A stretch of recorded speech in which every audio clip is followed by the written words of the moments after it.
আবার চলে এসেছি একটা নতুন রান্না নিয়ে।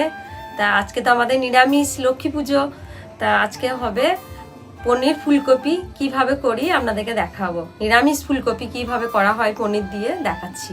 প্রথমেই যেটা করবেন, এই দেখুন পনিরটাকে প্রথমে পিস পিস করে কেটে নিতে হবে।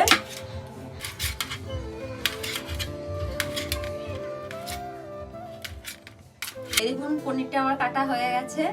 এরপর কি করব দেখাই। এই যে পনির কাটা হয়ে গেছে, এবার দেখুন হাতে আমার ফুলকপি আছে, আলু আছে, টমেটো আছে, আদা আছে, লঙ্কা আছে, ধনে পাতা আছে। এবার কেটে নেব। সব কাটা হয়ে গেলে এই পনিরটা এবার ভেজে নিতে হবে। এই যে হালকা একটু অল্প একটু হলুদ ছিটিয়ে দেবেন, তাহলে কালারটা একটু তাড়াতাড়ি চলে আসবে।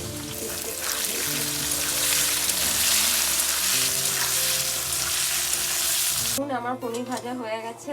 তো এইভাবেই আলু আর ফুলকপিকে ভেজে নেবেন। এই দেখুন আমার সব ভাজা কমপ্লিট হয়ে গেছে। এবার যেটা করব দেখাই। এবার দিলাম একটু জিরে ফোড়ন, আর 5 ফোড়নও দিতে পারেন। দারচিনি, এলাচ দুটো, তেজপাতা, কাঁচা লঙ্কা, টমেটো দিতে হবে, একটু জিরে গুঁড়ো, ধনে গুঁড়ো, লঙ্কা গুঁড়ো, একটু হলুদ গুঁড়ো দিয়ে দিতে হবে, পরিমাণ মতো নুন দিয়ে দিতে হবে। ভালো করে নাড়াচাড়া করতে হবে।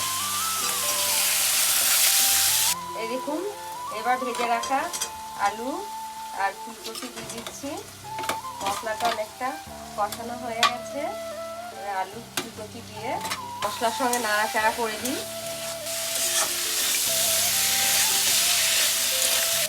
এবার তারপরে একটু জল দিয়ে ঢাকা দিয়ে রাখবেন। এবার এই যে সেদ্ধ হয়ে গেছে, পনিরটা দিয়ে দিলাম। তারপরে ধনে পাতা কুচি একটু দিয়ে দিতে হবে, কুচি রাখা ধনে পাতা দিয়ে দিলাম। তারপর একটু গরম মশলা দিয়ে দেবেন। হয়ে গেছে।